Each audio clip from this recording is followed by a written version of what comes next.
21st century. How do we accommodate nations that have no international recognition as such, but which have total cohesion as every other nation that has it in this world, and who want just one thing: equality. Equality of recognition, to speak in the world with their own voices, not by the voice of an alien ruler. I said today we have Kosovo in the front pages and the headlines of everything. The other headline is about Mr. Abdullah Öcalan, the Kurdish leader, the guerrilla leader who leads 12 million Kurdish Turks for an independent Kurdistan. Now you see, the problem of Kurdistan is a very, very complex problem, which we only now start to realize. The result of that problem is that in negotiations about post-World War I settlement, Georges Clemenceau and David Lloyd George, the French and the British prime ministers, decided to ignore the Kurds. Now, who are the Kurds? The Kurds are 26 million people, all living in one compact territorial area. 12 million of them were left in what remained of Turkey, and the others were distributed among Arab new entities that were also carved out of the Ottoman Empire, Syria and Iraq. Some were left in Russia, in the Armenian and Azerbaijani areas of the Caucasus, and another part of them in Iran and Persia. Now that was the wise decision of the rulers of the world to please the Arabs at the expense of the Kurds, and in long-term perspective, it didn't pay. It just created problems. We have the Kurdish problem in all those 5 states I've just mentioned. But most acutely, it's now really flaring up in Turkey. So you see, we have a problem. We have this basic foundation of international law that tells you that state territorial integrity and the inviolability of the state's external borders is the basic, primary foundation of the world. At the same time, we have, and now it's an important figure, we have about 190 sovereign states. Not all of them being nation states, like the Emirate of Oman, or the Sultanate of the Emirate of Kuwait, or the Kingdom of Saudi Arabia, being just remnants of old feudal entities within the Arab national area. Some like Vatican or Monte Carlo are just also either religious establishments that bargain for a place for themselves that is not interferable by existing nation states. So they have all kinds of different entities that are states, but you have 1,800 nations living in this world, and all of them striving and vying for recognition of equality as nations by being granted equal sovereignty rights with those who are already nations. So we have a problem on how to accommodate it without leading ourselves in new wars and new fightings to death. The other thing that we have to point out,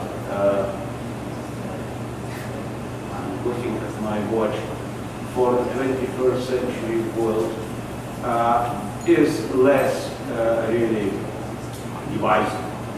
What we should see today in what is called pluralist societies, liberal democracies, is that the spectrum of political divisions has dramatically changed.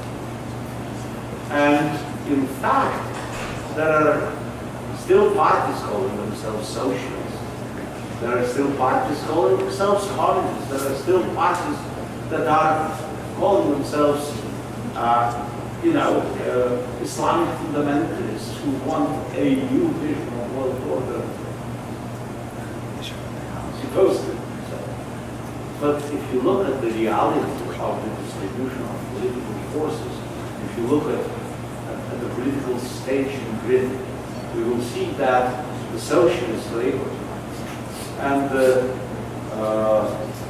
conservative Tory is not really fighting on any substantial issue of objectivism. They're actually swimming in the same river, and both embrace what you could call a capitalist agenda.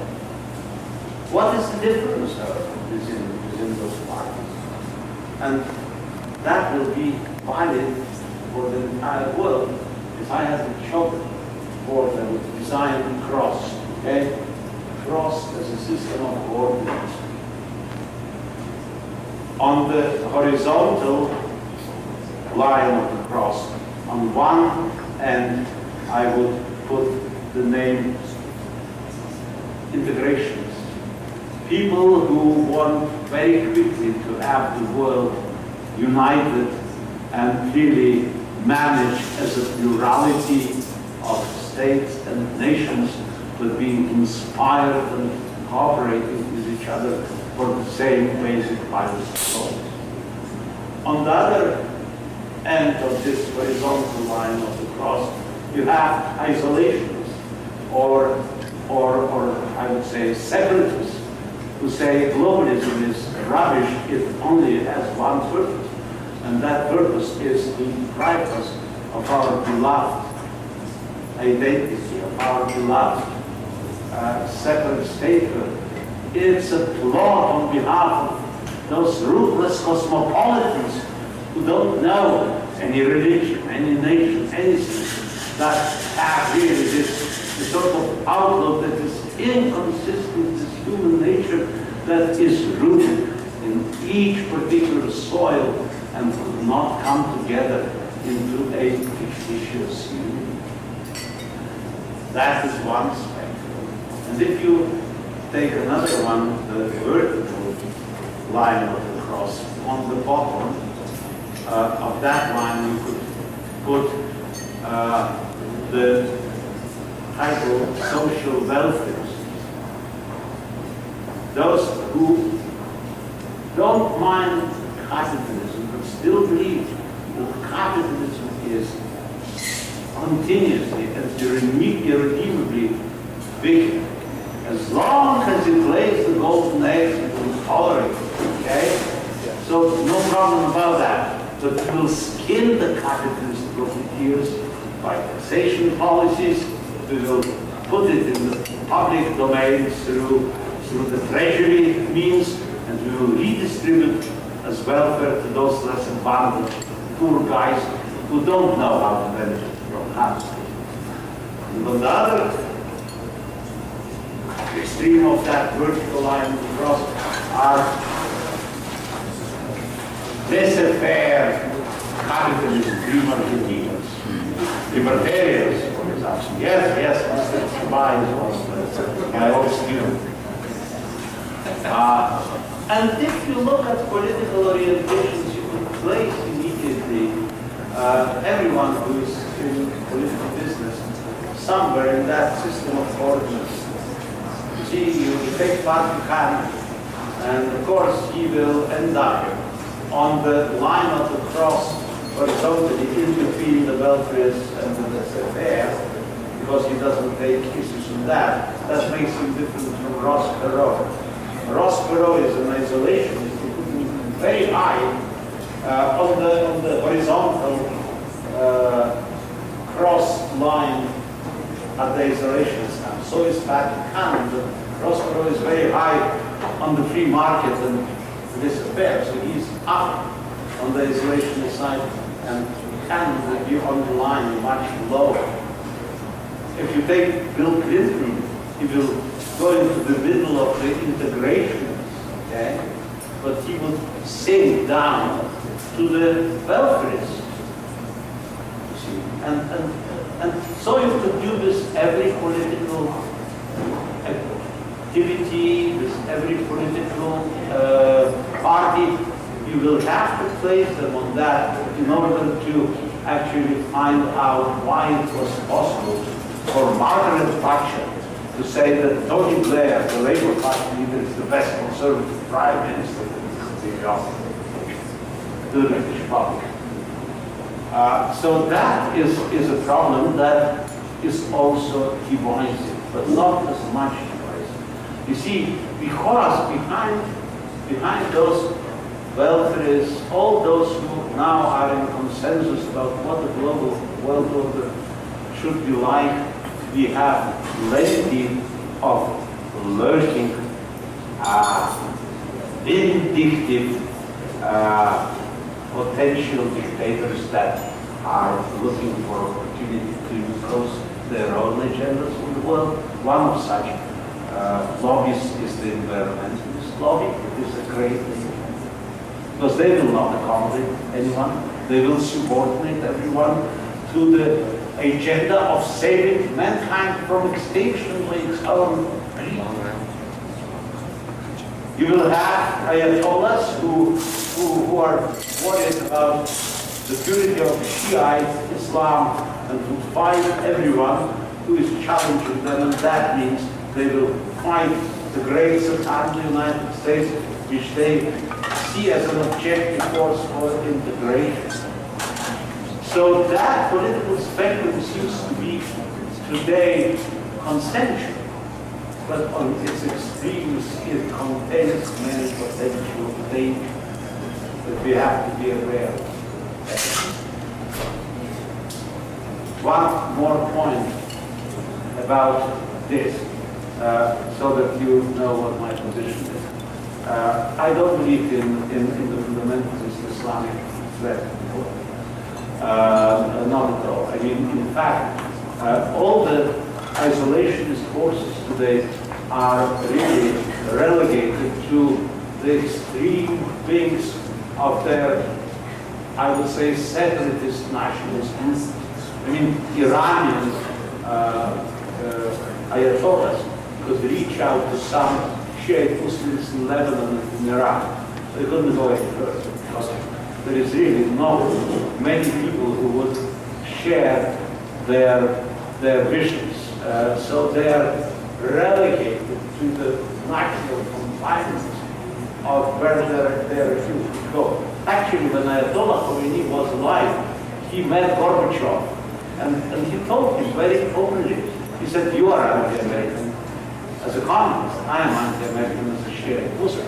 Communism is past, is absolutely really denigrated. So why should you stay communist?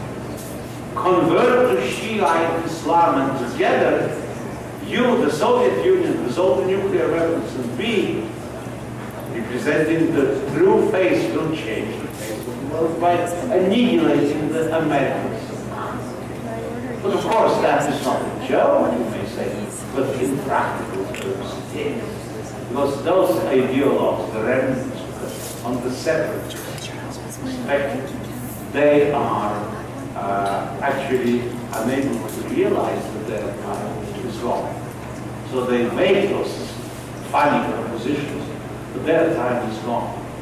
Because of the limited appeal and because of what you could say is the golden straight jacket of President Trump.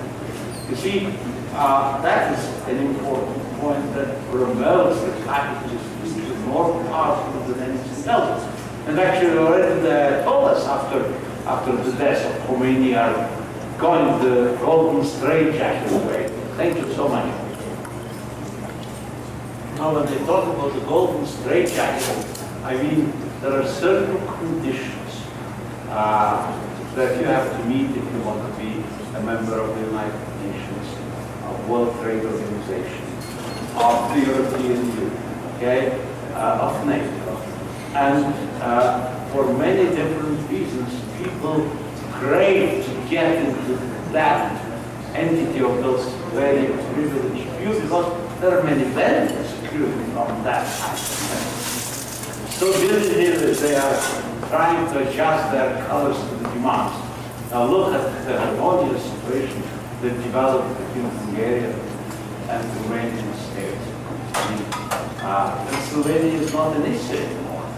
Why? Because they want to be in the European Union and to NATO, and it was told that if they are not going to end their territorial dispute, they will not.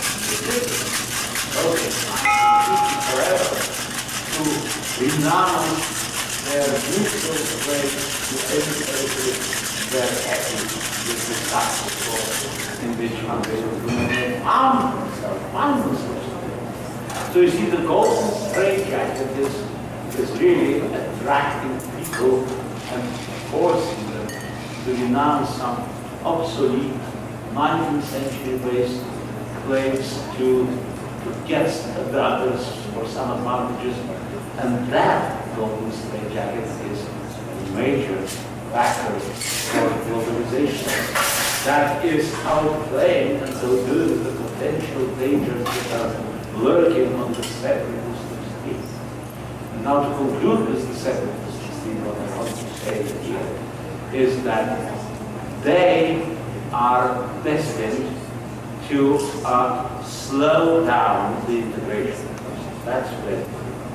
Because they are fighting for the unique and solely specific identity for their own nations, their cultures, and they see every foreign influence as a threat to really that identity surviving. And in fact, in global terms, there's a problem. Because by slowing down the process of integration, they really don't allow to annihilate the plurality of the world. And the more plurality in the world, the better we are all off, because the plurality is our common heritage. It's the contribution that each part of the mankind with its specific experience, culture, language is contributing to our common duty of cultural identity and human heritage. So that's why, if you look at that sort of thing philosophically, you will see there are dangers in neglect. But our task today is really expressed in one word: accommodation. Globalization, not through unification and leveling, but through accommodation of difference. Through finding out what is the common base that we all share, and leaving alone things that are specific to each nation. But for that, of course, we need to look at the present world as a sea of troubles that to overcome will be difficult. And I just mentioned those people who want to be recognized in the world as such. People whose name you probably never heard before. And those people are the Abkhazes, the Karabakh Armenians, the Moldovans, the Gagauz. You never heard of them before, but they are coming to be. So are the Basques, so are the Corsicans, so are the Catalans, so are the Bretons in France, and now increasingly also the Scots and the Welsh people in the United Kingdom. But of course, and that's an important thing, there is no problem about that in a country like Britain, that after a lot of bitter experience with trying to rule Ireland, has decided to allow people to decide for themselves how they want to rule. So in May, we will have an election to regional parliaments of Scotland and Wales, and we will see what those people will choose. Independence or United Kingdom, with increased devolution of power to the parts of the United Kingdom, through the regional parliaments. They already chose devolution.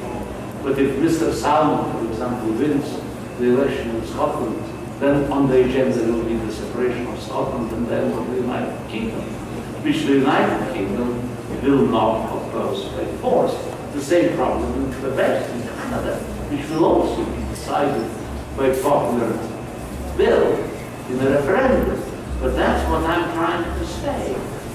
How do we extend that accommodation of differences to the rest of the world? You hear about that, the Fountainhead level of the Serbs, etc. So this is one of the big challenges we have to be aware and really take a stance on where we really stand in it. And we could discuss that. Now, I think it's time for me to end. It's exactly 1 hour, 15 minutes. No, less than that, 1 hour. Minus 5 minutes, right? So the rest, 2-3 minutes. In fact, the 20th century, as the 19th century, were very different worlds. The 19th century was full of hope, full of ecstasy about science, about human achievements, about everything that's possible, and it failed to meet psychologically and consciously the challenges of the 20th century. The 20th century was the century of us erring in all different directions, looking for non-existent solutions. And it took a whole century before we realized that those are all failures and came back where we stood. And now we have a much better world. You see, there is nothing to fight about. Cold War is over here. There is no superpower competition. And that means a lot. Because if you have now in Albania, all the foreign troops that are keeping peace there are debating who is going to get out first. If in the Cold War period, the competition of the two World War divisions would push us in wherever, we are not going to get in the Soviet now, or challenges which you more welcome. Sorry? Nothing. That's something you look for problem. Why to care? No issues. Oh yes, there is a propensity in people. We need to be stable about ourselves. Otherwise, the life is boring. But you see, you couldn't get hysterical about Kosovo. Kosovo is far away. You couldn't get hysterical about Kurdistan. You couldn't get hysterical about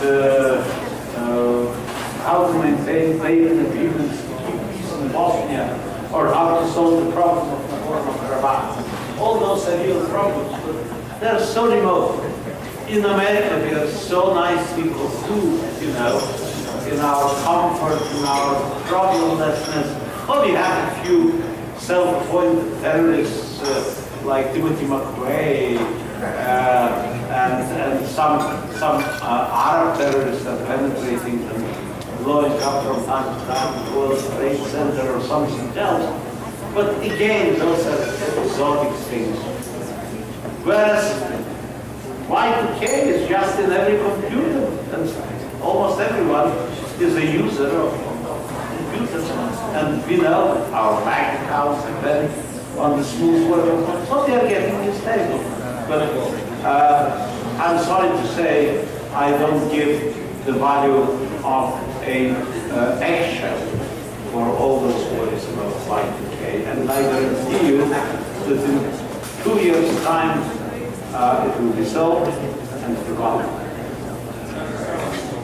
I know these guys are anxious to get on stage.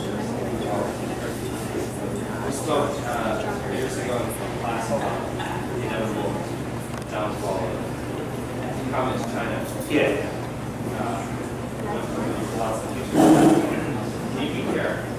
The Chinese, as I told you, have played the capitalist game, believing that they could come back in 50 years' time to their own communist agenda. That's how they portray themselves. Why do they need that verbiage?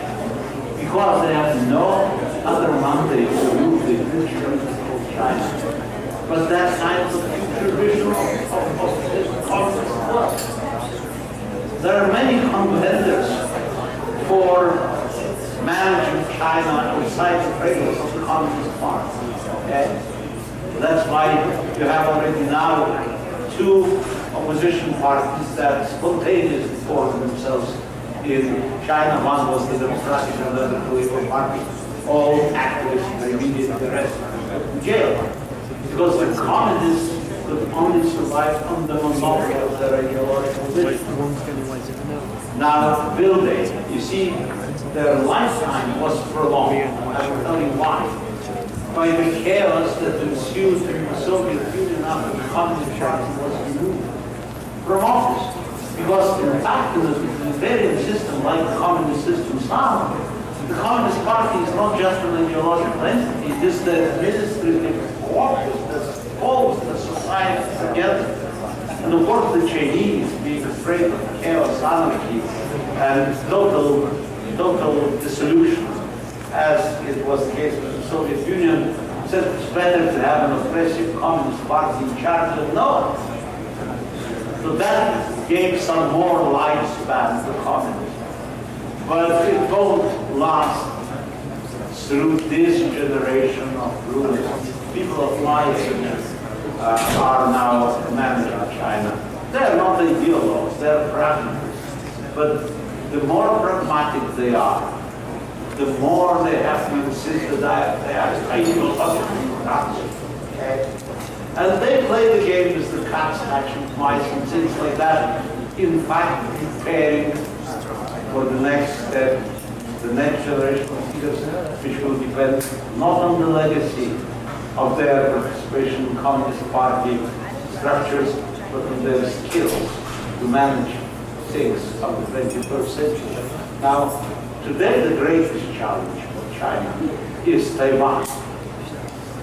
And that will really be the death knell to their communism.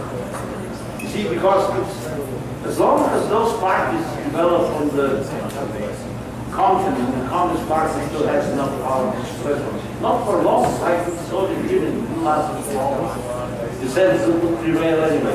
But you see, Taiwan, they say Taiwan is a part of China. And Taiwan says, yes, indeed, we are a part of China. Only we represent the real China, and you are imposed. So let's make a deal, okay? The Communist Party is legalized in Taiwan and to challenge every Chinese election. Our party that compete for power in Taiwan should be recognized as legitimate forces who may in China competing against communism. Fine, what about that? Why not you? No.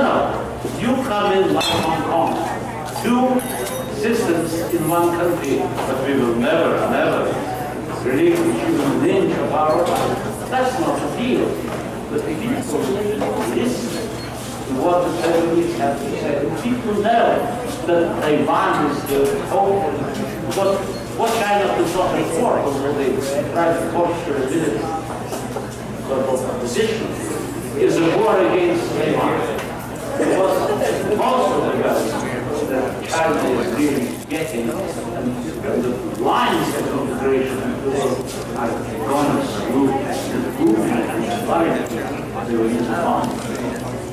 And as long as they want to catch mice, they will not go to war with Taiwan. And that is spelling their demise. And I think Chinese